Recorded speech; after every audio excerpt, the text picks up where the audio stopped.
Greater Noida की तरफ एक प्राइवेट यूनिवर्सिटी है गलगोटिया यूनिवर्सिटी के नाम से। तमाम तरह के कोर्सेज है और जैसे कि प्राइवेट यूनिवर्सिटीज होती है खूब महंगी यूनिवर्सिटी है। सबसे सस्ता 3 साल का जो कोर्स है उसकी ट्यूशन फीस 50,000 रुपए सालाना है, मतलब 3 साल में करीब 1.5 लाख रुपए, वो एग्जामिनेशन फी मिला के करीब 2 लाख से थोड़ा ऊपर। और इसमें मैं हॉस्टल की, रहने की, खाने पीने की फीस नहीं जोड़ रही हूं, तो एक महंगी यूनिवर्सिटी है। खैर, यहाँ के बच्चे आज कांग्रेस के दफ्तर धरना प्रदर्शन करने आए। हाथों में तख्तियां वगैरह ली हुई थी, कुछ नारेबाजी भी करने की कोशिश की जा रही थी। ये बच्चे इनहेरिटेंस टैक्स के खिलाफ प्रदर्शन कर रहे थे। वो इनहेरिटेंस टैक्स जो कांग्रेस के 48 पेज के मैनिफेस्टो का हिस्सा नहीं है, कांग्रेस की सोच का हिस्सा नहीं है। कांग्रेस के 55 साल के शासन में हमने कभी ऐसा नहीं किया। अलबत्ता 1985 में राजीव जी ने एस्टेट टैक्स हटाया था, लेकिन फिर भी ये बच्चे धरना प्रदर्शन करने के लिए आए थे। मेरा अपना मानना है व्हाट्सएप पर कुछ ज्ञान पढ़कर बीजेपी के किसी लग्गू बग्गू नेता के द्वारा ये यहाँ लाए गए थे। तब तक वहां पर पत्रकार Ashutosh Mishra India today group के पहुंच जाते हैं। वो कुछ सवाल पूछते हैं इन बच्चों से, बड़े प्यार से पूछते हैं। इनहेरिटेंस टैक्स क्या है, हमें नहीं पता। कांग्रेस का मैनिफेस्टो पढ़ा, हमें नहीं पता। क्यों आए हैं, हमें नहीं पता।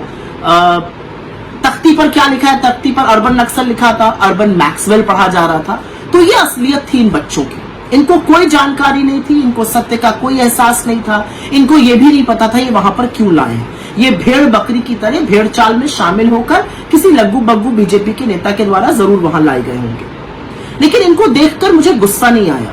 कुछ लोग इनका मजाक भी बना रहे, मुझे तरस आया, मुझे चिंता हुई। और चिंता और तरस इसलिए हुई क्योंकि ये देश का भविष्य है, इनके हाथों में हिंदुस्तान का भविष्य है। इस जनरेशन को पता ही नहीं है कि सच और झूठ का अंतर क्या है। मुझे गुस्सा नरेंद्र मोदी पर आया, और इसलिए आया क्योंकि उन्होंने पूरी एक नस्ल को खराब करने का काम किया है। उन्होंने एक पीढ़ी को बर्बाद करने का काम किया है, जो व्हाट्सएप के मायाजाल में ऐसी फंस चुकी है कि उसको सच और झूठ का ही अंतर नहीं पता है। ये किसके बच्चे हैं? ये उन लोगों के बच्चे हैं जो सुबह गुड मॉर्निंग जी और रात को गुड नाइट के बीच में सिर्फ और सिर्फ व्हाट्सएप के फर्जी खर्रे पढ़ते हैं और अपने बच्चों को फॉरवर्ड करते हैं।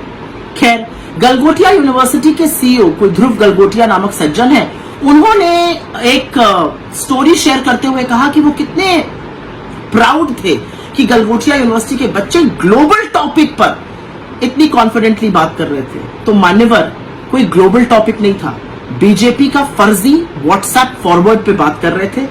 बात ना अंग्रेजी में कर पा रहे थे, ना हिंदी में कर पा रहे थे, सबके सामने कलई खुल गई।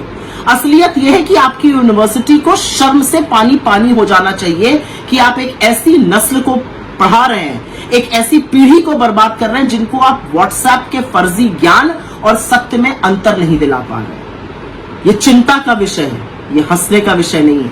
ये चिंता का विषय है कि वो जवान लड़के लड़कियां जो ग्रेजुएशन कर रहे हैं, जिनके माँ बाप मुश्किल से शायद उनको पढ़ा पा रहे हैं, उनको सत्य और झूठ का अंतर नहीं पता है।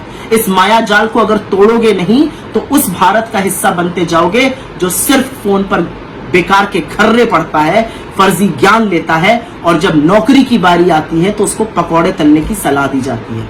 अभी भी वक्त है, जागिए, देखिए, सवाल पूछिए और देखिए कि आपके पास आसपास क्या हो रहा है। देखिए क्यों बेरोजगारी बढ़ रही है, पूछिए क्यों महंगाई नियंत्रण में नहीं है, पूछिए क्यों गरीबी बढ़ रही है, पूछिए क्यों मणिपुर प्रधानमंत्री नहीं जा रहे, पूछिए क्यों प्रज्वल रवन्ना जैसे आदमी के साथ प्रधानमंत्री खड़े हैं। अगर ये सब पूछना आप सही नहीं समझते हैं तो आपके ऊपर मुझे तरस और दुख से ज्यादा आपके लिए चिंता होती है, और चिंता हर हिंदुस्तानी को होनी।